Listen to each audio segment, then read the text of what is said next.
Thank you guys for coming. John Beal and I spoke on incivility in the workplace last year, and we got some feedback about it. And the questions that we were asked last year was, okay, now you've told us what incivility is. How do we change it if we have a culture of incivility? So that's what we wanted to focus on this year, was how to change the culture. So that's what we're going to talk about. That's what I'm going to talk about. John was supposed to be able to join me, and we prepared this together, but his colleague had to have a surgery, and so he was unable to join me. I'm going to share that, and he's going to come on video here in a second and talk to you for a minute, but I just have to plug, because that's who I am. If you guys have made your way through the exhibition hall, you probably saw that I was also volunteering for AHRA and to represent the Certified Radiology Administrators certification, and I brought a couple of challenge coins with me. So are there any radiology directors, managers, leaders in here that have not taken the CRA certification yet that are interested in doing that? 3 of you. I brought 2 challenge coins, but this is not a problem because you have an extra. Bam, we solved this together. So I'm going to give you a challenge coin. She's going to give her a challenge coin, and I'm going to give you a challenge coin. And I just want to take the opportunity, since I have the audience, to challenge you 3 ladies to take the Certified Radiology Administrator certification, because I have the audience, so I'm going to take the chance and tell you guys that it's an amazing opportunity. The testing period is in May and also in November, and the closing period, the application period, is coming to an end in just a few days. So if you want to test in May, you might want to go ahead and apply pretty soon. All right, enough of that little plug. I'm just going to get right into it. So just a minute about me. I work for UT Southwestern in Dallas, Fort Worth. This lovely lady right over here, that's Myrna. She also works for UT Southwestern. She's on the biomedical side, and I am on the imaging operations side. I've been a tech for 26 years. I'm registered in radiography, mammography, quality management, and breast ultrasound, and I'm a certified navigator. And I'm a CRA, and I'm on the Radiology Administrator Certification Commission, the RAC, for the AHRA, and I'm a fellow. John he's got a bunch of letters too, and he's awesome, and he's not here, so I'm not going to take a whole bunch of time to tell you about him. But if you guys go to AHRA, we're planning on presenting this at AHRA, and he can tell you about how awesome he is there. Hi, everybody. For those of you guys who have the opportunity to meet, my name is John Beal. I was actually supposed to be in the room with you right now, co-presenting with my good friend and colleague, Tricia Trammell. Faith didn't allow me to make it there, but I want to say thank you for attending and let you know that we have a great session for you today. I did want to mention that this session is something that the 2 of us have worked on for several years, and this iteration specifically is based off the feedback we received from the attendees of last year's ICE 2024, along with the additional lessons that we had from Christine Porath and Shasta Nelson. Once again, I apologize I couldn't be there, but I know you will enjoy this session, and I look forward to hearing your feedback. Tricia, please turn us off and save these wonderful folks the dignity of having to look at me on the screen or listen to me fumble through my words. Bye, everybody, and thank you very much for your time. Bye, John. Were any of you guys able to come last year and see John and I talk about incivility in the workplace last year? You were? Anybody else? Well, bless your heart. No, we were talking about bless your heart earlier. So what we're going to talk about today is we're going to understand the concepts behind mastering civility in the workplace. We're going to understand how to build a culture of psychological safety that destigmatizes mistakes and focuses on radical candor, transparency, and vulnerability. and understand the importance of friendships in the workplace and how to cultivate a culture that normalizes friendships. So how many people were here at ICE last year? Okay, several. And did y'all see Shasta Nelson and how she talked about friendships in the workplace? Okay, so what John and I did when we were focusing on how do we change the culture, since that was the feedback, okay, yes, let's talk about incivility. Here's what it is, here's why it happens, here's what it looks like, and here's what it can mean. So how do we change the culture? We really focused on 3 different concepts. We focused on mastering civility, we focused on creating psychological safety, and then we focused on friendships in the workplace. And we really took to heart what Shasta Nelson said last year. And there's 3 books, and of course I'm not advocating for any products, and I have no disclosures for this session, but there's 3 books that I really focused on and really dug deep into while we were doing this research. And those 3 books are Mastering Civility by Christine Porath, and the psychological safety, why is it's dropping out of my head, The Fearless Organization. You guys have heard of that book too, I'm sure. The Fearless Organization by Amy Edmondson. And then last, The Business of Friendship by Shasta Nelson. So those were the 3 books that we really dug into. I really wanted to pull out the big key concepts and bring to you today. So just a review of what is incivility in the workplace, in case you didn't come to the session last year. Incivility in the workplace is defined as low intensity, deviant behavior with ambiguous intent to harm. And I just want to move around so I'm not standing in front of other people that might not be able to see. In violation of workplace norms for mutual respect. It can be exhibited as disrespect, condescension, degradation, rude, discourteous, or belittling behavior, or social exclusion, or information withholding. I can tell you guys, I'm sure you guys have seen this. Oftentimes in our workplace, information withholding is the biggest form of adult bullying that I see. This is something that, you know, we're just not going to talk to this person right here. We don't have to talk to this person right here. I don't like them, so I'm just not going to say anything at all, right? It can cause a myriad of personal and professional issues, including decreased performance, retention, engagement, burnout, psychological distress, absenteeism, and misuse of time. All these things are proven, guys. I'm not making this stuff up. It happens. And in the healthcare environment, this kind of stuff can be detrimental. It can, especially on purpose, I'm not communicating. Incivility in the workplace, in a healthcare environment, it can cost lives. And I talked about that last year. We've all been in an OR, right, where a surgeon is just screaming, yelling. This kind of behavior has resulted in people losing their lives because people just shut down. They just shut down. They stop being able to think clearly, and then mistakes happen and people do die. And that's why incivility is absolutely so detrimental, and really we have to change the culture. And we have to say, we have to start teaching incivility, and we have to start setting norms for what is acceptable and what's not acceptable anymore. It often happens because of passive leadership. Leaders are often just afraid to just address this and be upfront about it. Lack of established civility norms, and or a socially unsupportive climate. Perpetuators often have personality traits of anger, entitlement, manipulation, cynicism, emotional instability, and or psychopathy. We don't want to think that we have psychopaths working in healthcare, do we? But guess what? We do. We do sometimes. Sometimes they're leaders. Sometimes they're doctors. It's true, guys. Sometimes we're working with psychopaths. Hey, and we gotta figure out how to work around that. We gotta figure out how to set these norms. So I looked at a lot of data.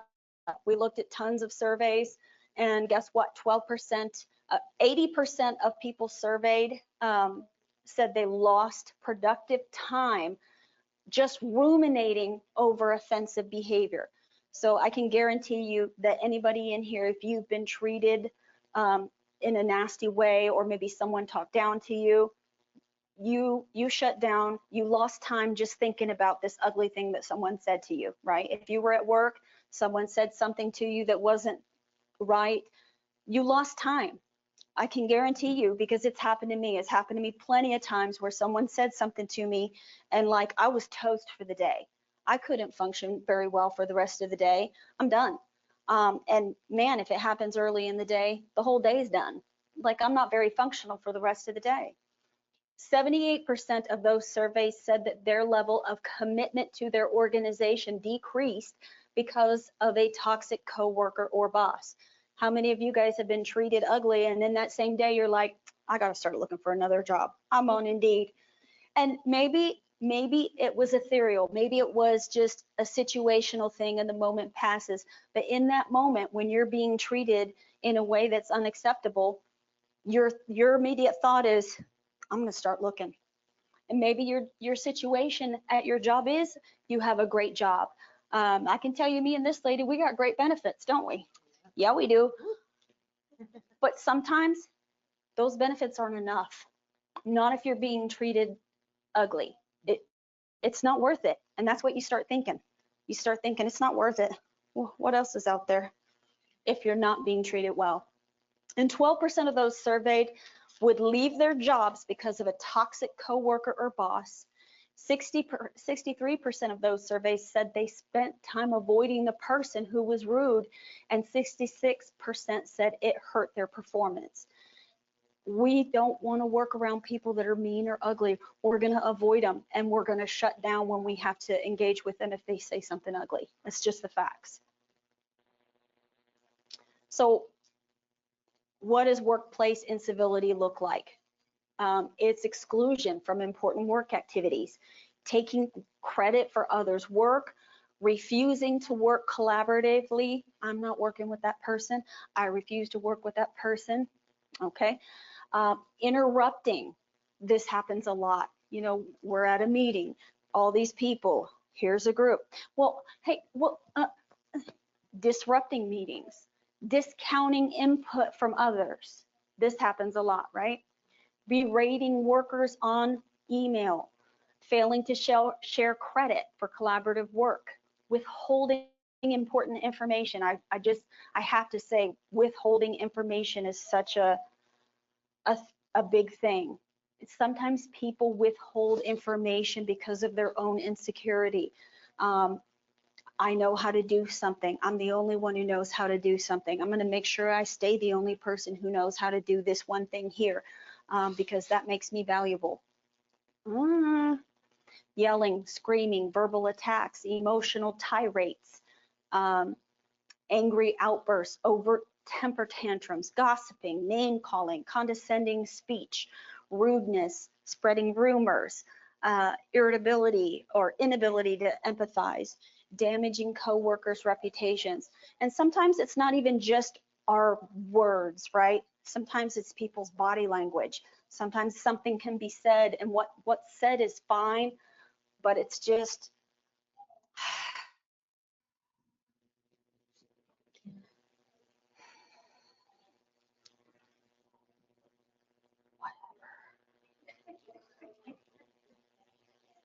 it's not even necessarily how it's said sometimes. It's everything else. It's body language, facial expression, exasperation, all the things. And listen, I am masterful at saying things in a way. I have 4 boys. My God, they're young adults. I know how to give it. I know how to give it all. But there's a time and a place. I'm going to tell you guys in a minute about an experiment that I did. That's why you have bugs on your table. I'm really excited to tell you about this experiment. So again, focusing on 3 concepts: mastering civility, creating psychological safety, and creating a culture where friendships are normalized. So let's talk about mastering civility first. So we know that workplace incivility is on the rise. Healthcare has changed a lot, and even since COVID, things are different, right? They're different in many ways. Incivility assaults people's physical and psychological health. Workplace rudeness generates lack of productivity, disengagement, absenteeism, and turnover. Often people are unaware of how their behavior affects others, though unintentional rudeness can be as destructive as deliberate incivility. It's happened to me. I've been accidentally rude. And if it's been pointed out to me, I've been horrified because I'm not mean on purpose. I'm not that person that's mean on purpose. In fact, I've appreciated if someone came to me and said, you know what, Tricia, that really hurt my feelings. I'm like, oh my God, I am so, so sorry. Thank you so much for telling me. Because you know, people can have their feelings hurt by unintentional stuff just as much as they can intentional stuff. So yes, people are often unaware of how their behavior affects others. So we have to be cognizant of how we are appearing, seeming, and coming across to other people. In contrast, civility makes people feel valued and appreciated. Increasing workplace civility, sharing resources, increasing recognition, and I think that's something that's really important. We have to, as leaders, try really hard to make sure people feel recognized. Having gratitude, giving good feedback, and knowing your purpose, those things are also important. Focusing on basics such as smiling and saying thank you. One of the things that John and I talked about last year is the 10-5 rule. And most healthcare organizations teach the 10-5 rule. That's just when you come within 5 feet of another person, you're just going to smile.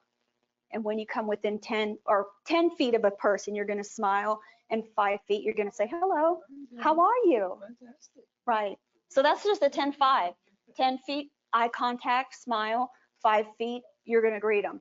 And it's so important. If you work for a large healthcare organization, people get lost, people are turned around, and you're never going to notice that if you're like deep into your phone. You're self-consumed. And this other person's just like, I don't know where I'm going. I can't. You don't even notice that person's lost. But if you are present in the moment and you're doing the 10-5, you're going to totally see on this person's face that they're lost. Good morning. Oh, are you lost? Can I help you find something? You're going to see their panic in their eyes, and they're going to be like, oh my God, thank you. Yes, I need help. Can you help me find something? So focusing on the basics like smiling, saying thank you. I write handwritten notes. The art of writing, it's lost. And if you want some secrets in the world, just write in cursive. Your kids won't know. It's like calligraphy. That's how you write secrets from your kids. Email etiquette requires exercising self-control, using a respectful tone, and valuing other people's time. Listen, I struggle with email. I have a mentor that helps me. There's been several emails that I've written, sent them to her, and said, can you view this for me? Can you help me with this? How does this sound? Is this one okay? Well, I would change this. Okay, perfect. And I will say this too, guys. If you know you struggle in one area or two, and you can trust, you have a mentor that you rely on, utilize that opportunity. I do. And I have a mentor at UT Southwestern that's been fabulous. I don't know if you know Shayla Fansler. Mm-hmm. She's my UT Southwestern coach, right? Don't you love nice people? I do too. Solicit feedback to identify your failings. That's what I've done with Shayla. I'm like, okay, I struggle right here with sometimes my emails come across rough. Shayla, can you just view this one for me? Yep, and she'll do that. Develop a sense of thriving within yourself as a defense against workplace incivility. So something that, let's say you think you're awesome, because we all do, right? You can go to Christine Porath's website and you can assess yourself. So I always think it's really important to start with yourself. You might say, oh, well, you know what, I'm awesome, but there are some people on my team, let me tell you. I agree, right? Totally. But let's just start with ourselves. And I did that with myself. I first looked at myself, and you go to Christine Porath's website. This is free. You can do this tool and just do a little self-assessment and just look and see, do I need to, how am I doing with civility? How am I mastering civility? Last year when I did this talk, John and I, we shared some tools. We shared the workplace incivility scale, and what that did was that assessed, am I suffering incivility in the workplace? Do I have an uncivil boss? How is my emotional stability at work? And so this year it's more like, how are you on the civility? Are you mastering civility yourself? How are you doing? Because it's important to look at yourself first before if you really want to change your culture at your workplace, it starts with you. It starts with you being the model of civility. So take a look inward first, and start with maybe a little assessment and seeing, do I do this? Do I neglect saying please or thank you? Sometimes maybe a face-to-face is needed, but am I sending an email because I don't really want to deal with these people face-to-face? So just ask yourself some of these questions. Okay, so what is the bug experiment? So after I had been doing some research, reading those 3 books and really digging in, I don't know if you guys do, I have sometimes a long commute, and sometimes I just turn off the radio, turn off the books. I listen to a lot of audiobooks. I just do some thinking. And so one day when I was doing my commute and I was thinking in the morning, I was like, you know what would be cool is if I just do a little experiment where I have a couple jars on my desk, and I have a jar of bugs, yucky bugs, and a jar of cute bugs. And anytime I say something that isn't nice, it's not kind about anyone, and this is at work, we're not gonna talk about that. I mentioned I have 4 adult boys, right? Okay. So anytime I say anything that's not kind, and I leave my office door open all the time, I'm gonna pull out a yucky bug, and I have a little white dish right in front of the 2 jars. I'm gonna pull out a yucky bug and I'm gonna put it in the dish.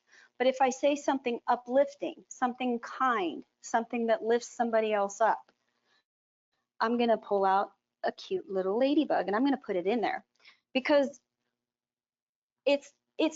there's a difference between doing nothing and being uplifting or being negative.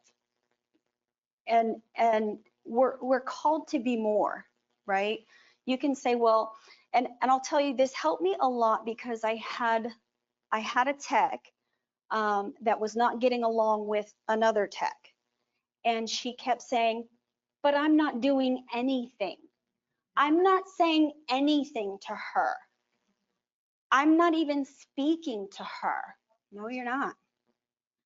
I don't even look at her. No, you don't. I'm not doing anything. No, you're not. So the way the other tech perceived her was this. The way she perceived the way she was treating the other person was like this. But what I said is, you think you're this. She thinks you're this. But what you're really called to be is this. What do you want to be? And what should you be? But I invited everybody on my team, everybody, to participate in this experiment with me. So I told all my techs, if you see me say something uplifting, please help me. Pull out a ladybug and put it in my dish. If you hear me say something that's unpleasant, unkind, please pull out a yucky bug and put it in my dish. We're crossing these borders of authority. It doesn't matter. This is an experiment for me in using measured speech, and that's really all it is. We're using radical candor. We're using measured speech. So I did this for a little over a month, about 5 weeks, and at first there were more bugs than there were ladybugs. And so this is what, this is Elisa. Elisa is one of our mammography technologists. Elisa, when I started doing this self-reflective project with bugs, I really did it as a way to monitor my own behavior and speech. Do you think that this project or idea was a good idea as a way of self-monitoring? I do. Very intriguing and definitely a very self-aware, self-reflective project. And I did find it interesting. I have thought to myself, this is probably not something I could do at home because I have some boys at home that keep dirty rooms and don't help out as much as they could. But for here at work, I have found it to be pretty practical.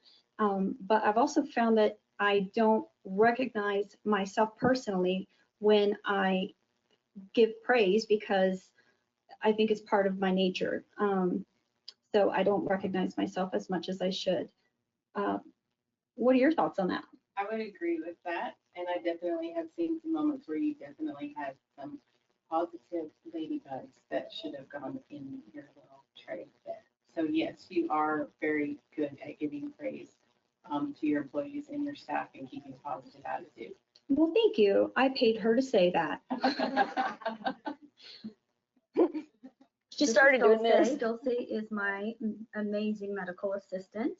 Dulce, what did you think when I said I'm going to do an experiment with bugs? I thought you were funny. Thought you were being funny. I was like, ew, bugs. So throughout this experiment, did you have to put any bugs in my dish? I think I did. I want to say I did. Did you put flies or did you put ladybugs or both? I think I did one of each. Okay. And have you ever been in a vehicle with me while I was driving? Yes. Do you think we could do this experiment successfully while I'm driving? No. Well, that is fair. I actually took a lot of videos with a lot of my team members, but I didn't have time to put them all in. But it was a fun experiment, and my MRI and CT control room is a shared control room, and they keep bugs in there now. So I think it's something that caught on. But really, it was for me. It was to help me with measured speech and really just also a way to encourage my team that just open lines of communication. I keep my door open all the time. And, you know, while, yes, they may report to me, we are all a team. And I still have the bugs on my desk. And even though I'm not necessarily actively doing the experiment anymore, they're still there, and it's still a conversation piece. And people will come in and they'll say, what is this? And it's a lot of fun and a fun way for me to talk about something that's still very important to me. So back to mastering civility, just some strategies for civility regarding feedback.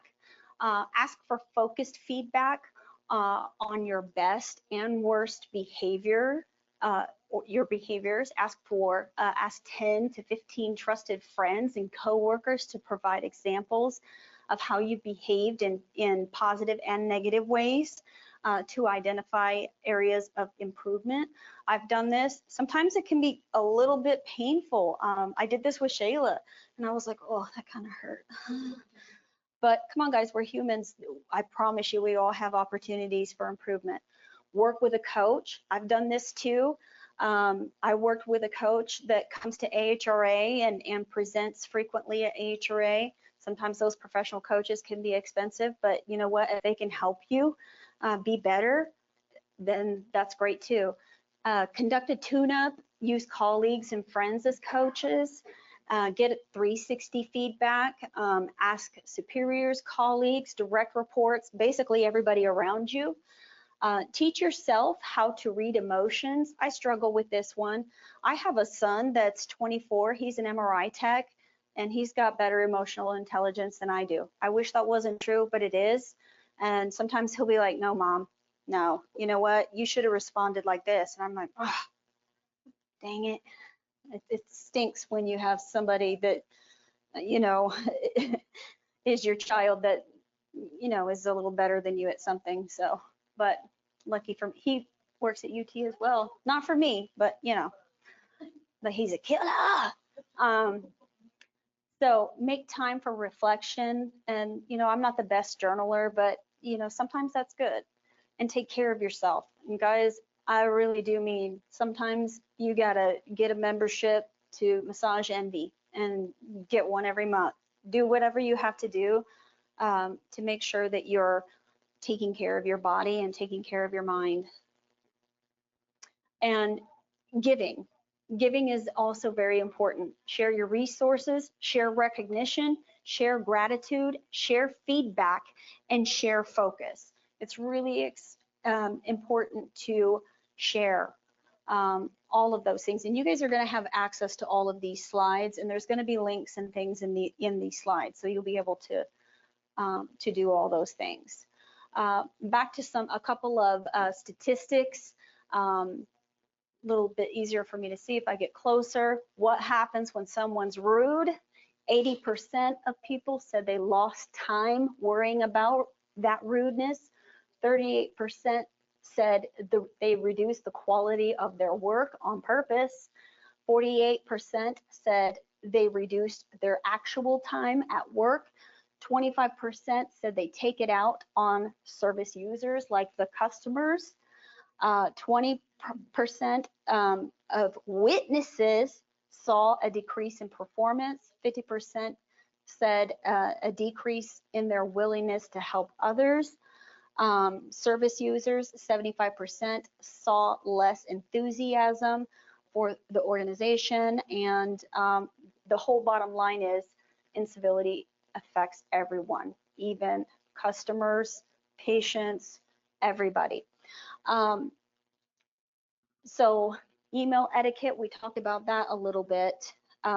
Organizations, most organizations do have a code of conduct. If you work for a hospital or a healthcare system, they're definitely going to have a code of conduct.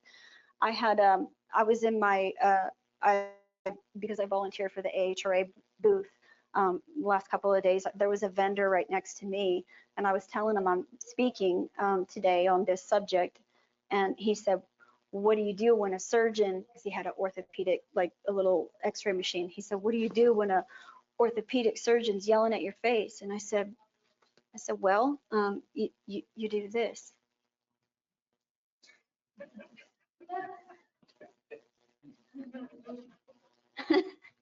But really, you can't do that, right? So that's what you want to do. You just want to be like, but what you need to do is BIFF. If you're the victim of incivility in the workplace and you can't control the other person's behavior, you want to be brief, informative, friendly, and firm. Just keep your interaction as short as possible. Give them the information that they need and I mean only the information that they need. Be friendly and firm.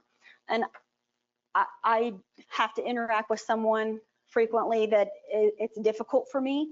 And the part that I struggle with is being brief and giving them only the information that they need. Because my communication style is I want to give you all the details. I want to paint the whole picture. But that other person, if they don't really care for me and my communication style, they don't want the whole picture. They want the brief, very minimal information as possible. Just give them what they need and get out the door. Because if you guys don't have a friendly relationship, trust me, they want to keep it brief too. So brief, informative, friendly, firm, biff. And then when you're done with that, then you can be like, so you just biff them and go. Biff them and go. Okay, so that's mastering civility. So now we're on to creating psychological safety, which is something that's extremely important to me. If you guys, if you've seen my LinkedIn profile, my LinkedIn profile says that I'm passionate about creating a culture of psychological safety where team members can bring their authentic selves to work every day. That's like my mantra, because I want to bring my authentic self to work every day. My authentic self is exactly what I've showed you guys here. Whee! I'm silly and fun, and I want to bring that to work every day. Not everybody acts like me, but whatever you are, that's what I want you to bring to work every day. But I want you to be okay with me. Like, don't change me, I won't change you, but as long as let's just respect each other. And we all bring ourselves to work and everybody's okay with it. So psychological safety is the belief that the environment is safe for interpersonal risk taking. That means, yes, I can bring myself to work. You're not going to judge me. You can bring yourself to work. I'm not going to judge you. And we can all be safe together. People are comfortable expressing and being themselves. The consequences of having a lack of psychological safety can be devastating and life-threatening, particularly in the hospital. Now here I'm not talking about being silly. I'm talking about when people don't feel safe to say, excuse me, I'm not sure about what's happening right there. I think we're about to do a biopsy on the wrong side. Can we just time out right quick? Can we just take a step back here? I'm not sure about that medication. We all have to feel psychologically safe to not just take a risk, but to speak up and to report errors when they happen. We have to be able to remove that climate where everything is fear-based and I'm going to say something that sounds crazy, but we have to normalize mistakes, because last I checked, I'm human and I make mistakes. So is everyone in here. So mistakes are going to happen. So we have to go, okay, I made a mistake. I'm going to go ahead and report that. And there's something called a safe choices algorithm. Has anybody ever heard of that? Safe choices algorithm? No? So a safe choices algorithm is something that if you've gone through high reliability organization training, that you'll probably learn at that time, or but basically what it is it's sort of a decision tree for how you deal with when something bad happens. And what it does is it focuses on the process, not the person. So, okay, this mistake happened. You're going to go through this entire decision tree. I really encourage you to look that up, the safe choices algorithm. And the next time you have a direct employee that has made a mistake, go through that whole process, follow that decision tree, and you're going to see it takes blame off people, and it makes you look at the process. And you're going to find 9 times out of 10, it's a broken process. It's almost always a broken process. People don't go into healthcare so that they can hurt people or so that they can make mistakes. Now, are there incompetent people sometimes? Yes, there are. And we have to weed those out and go through the appropriate documentation and get them out. But most of the time, you have good people who want to take care of other people, and there's a process problem. And if you're a leader, you have to identify that process problem and fix the process.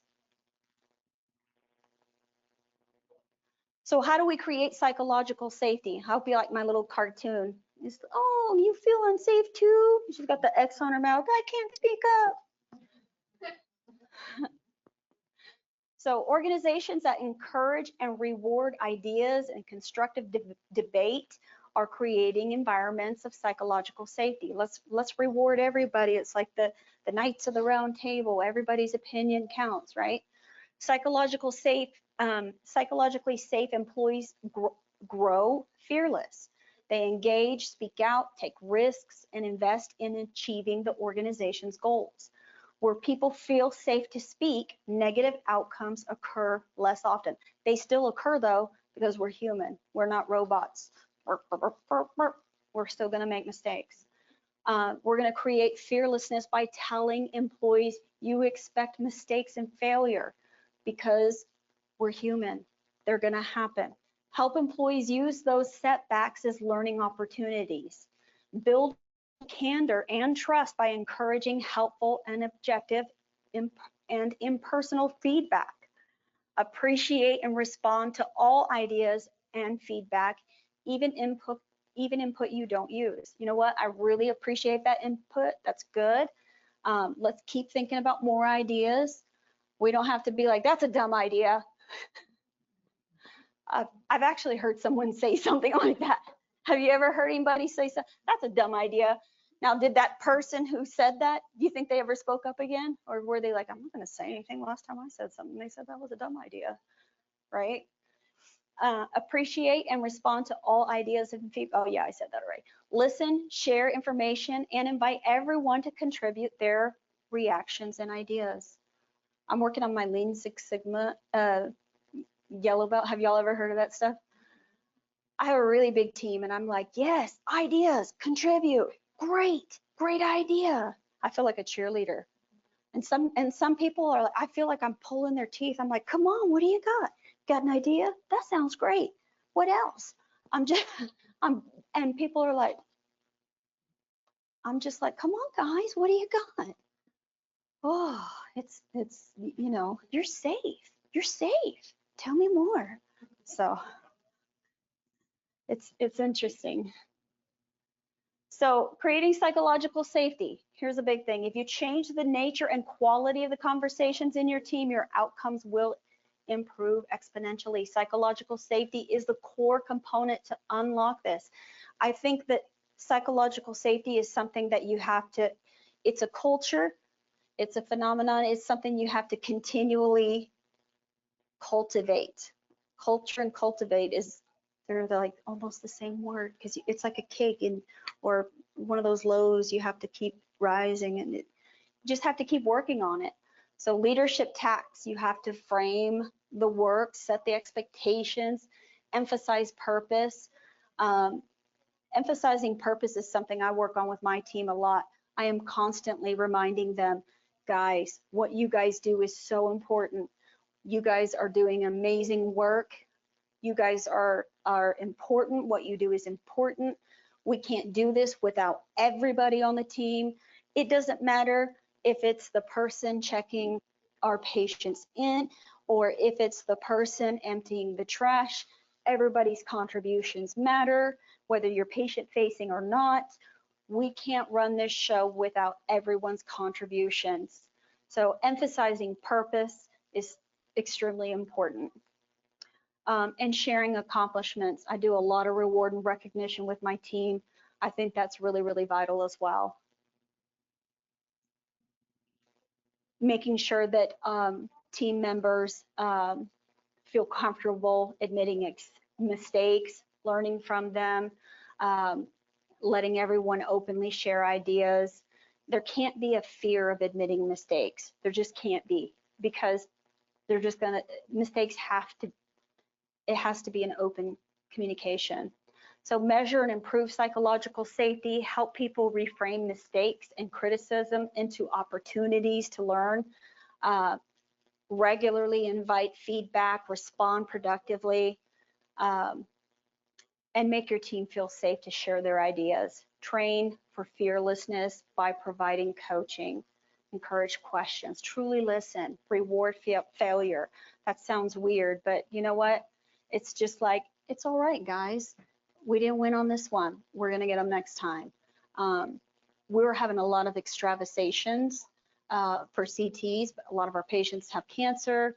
So I got a BARD rep to come in and show us how to really work on diffusics and kind of help us with mastering diffusics and help us with, maybe, but we have to report all those extravasations and track those, and we're using this as an opportunity, a learning opportunity.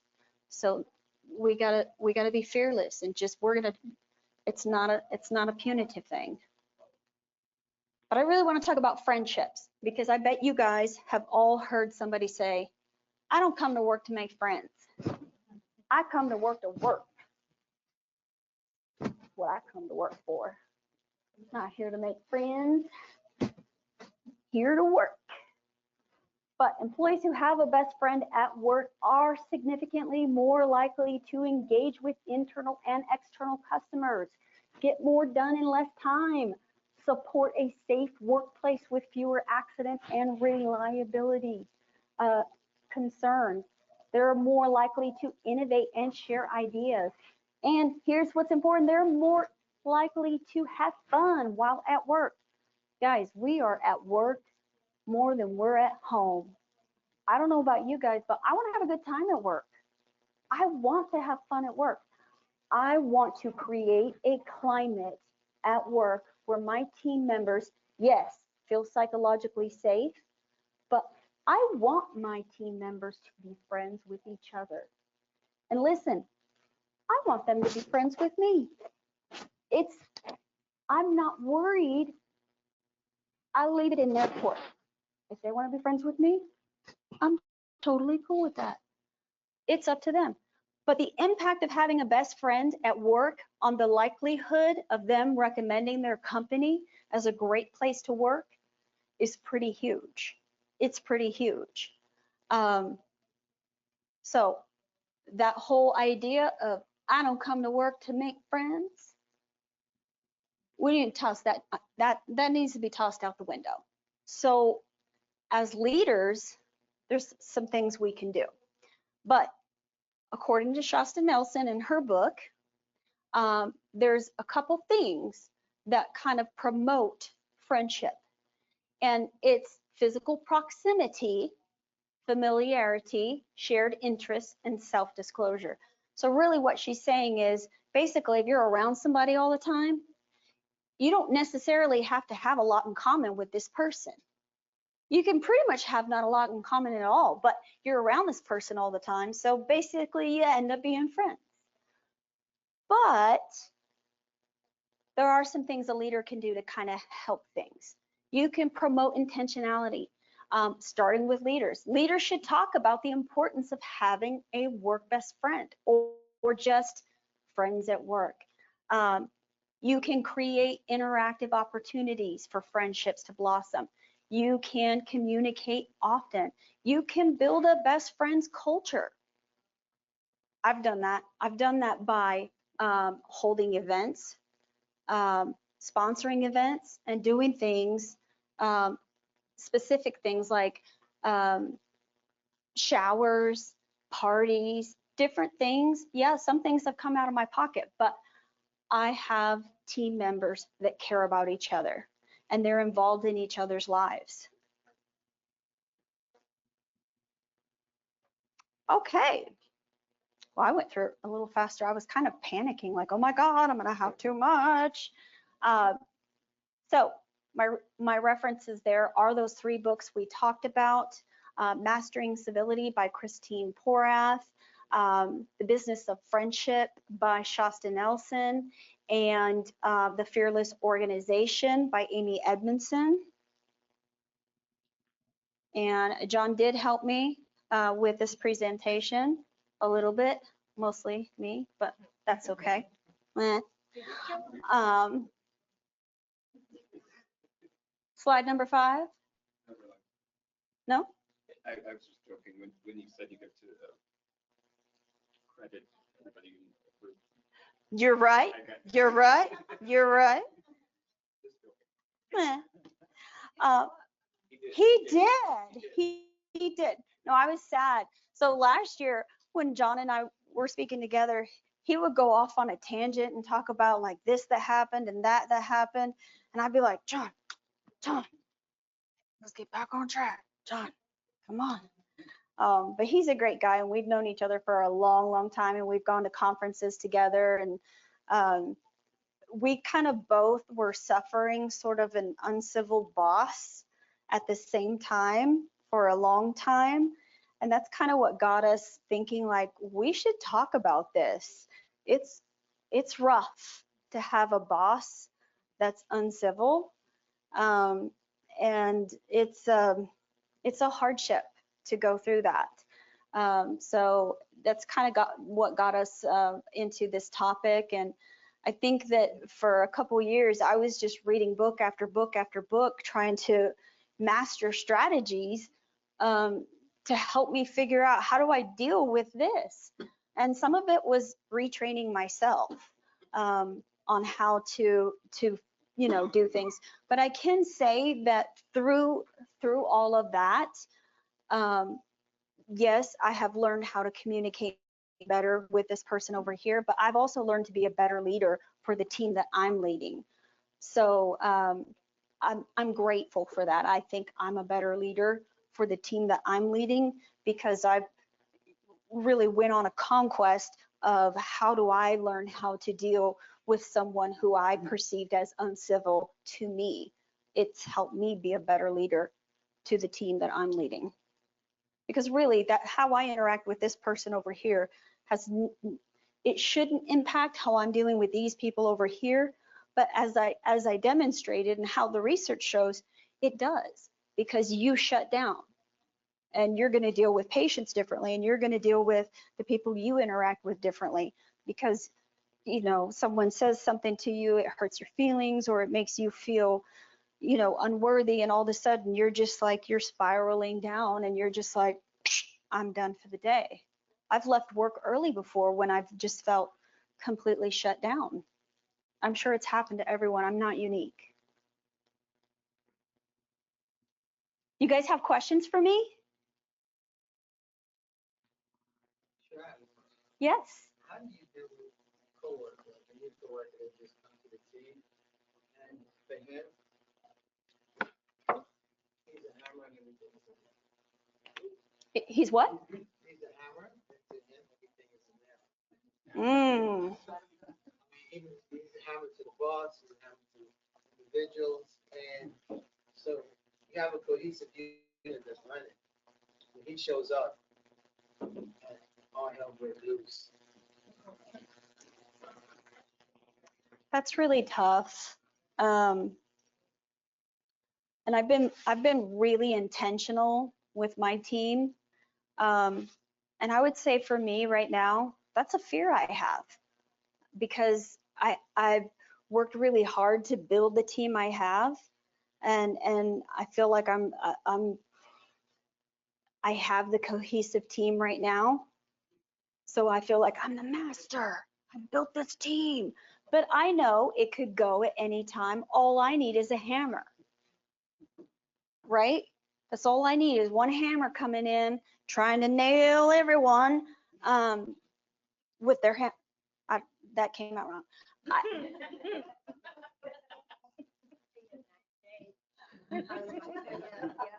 Right. And that's what I would say. I mean, I think all you can do when you have a beautiful cohesive group, and someone comes in and they're really just coming after everybody, not getting along with anybody, not what you have to do is coach them. And if it's still not working, then you coach them out. You coach them out. So I had a technologist who was my team lead. And you notice I said she was my team lead, and she was not communicating with one of the members of the mammography team because she didn't, I don't know, didn't like her, didn't whatever. And that's what she said. I'm not doing anything to her. I'm not being mean to her. I'm not doing anything. Okay, that is adult bullying, folks. You refuse to communicate with her, but you'll communicate with the others. That's social exclusion. That's adult bullying. So let's not lie about what you really are. I don't want to put it on my middle finger. That looks rude. So what you really are is this. You're trying to say that you're this, but you're not. That's a lie. What you are is this. And I coached her and coached her and coached her and coached her until it was, I felt like I couldn't coach her anymore, and I removed her team lead designation. I had to because she wouldn't change her communication style. She wanted to continue to exclude, and I can't have that in that. I just can't. And sometimes it's not easy to, and suddenly she's communicating a lot better. It is, and she's even smiling now. It's weird. It's like the facial muscles just suddenly started working. It's weird. And you know, it's like a little bit of money went away, and all of a sudden the facial muscles, like, I want that money back. How does that work? I don't know. I don't know. So that's what I would say is coach, coach, coach until the coaching doesn't work, and then it's like, okay, well, I'm just gonna coach you right out. Yeah. Y'all have any other questions for me? It's 2:56. We got 4 minutes. But you're also probably okay to scan out at this point. I really appreciate you guys coming to my talk. It is a topic that's near and dear to my heart. I definitely would say those 3 books are worth reading. Yes, ma'am. Oh, did you raise your hand? No, I didn't. Oh, she's like, I'm like so desperate to talk. I'm so desperate to talk. She's itching. I'm like, yeah. Must be the bug. Ah. The bugs are fun, and if you have an area that you're managing that's a little negative, a control room or something, it might be fun to implement. I didn't ask my control room to do it. They took it on themselves, so they were like, you know, we're doing this for the control room. I was like, okay, cool, whatever. So I hope you guys have a great rest of your day, and I hope you guys have fun at the party tonight.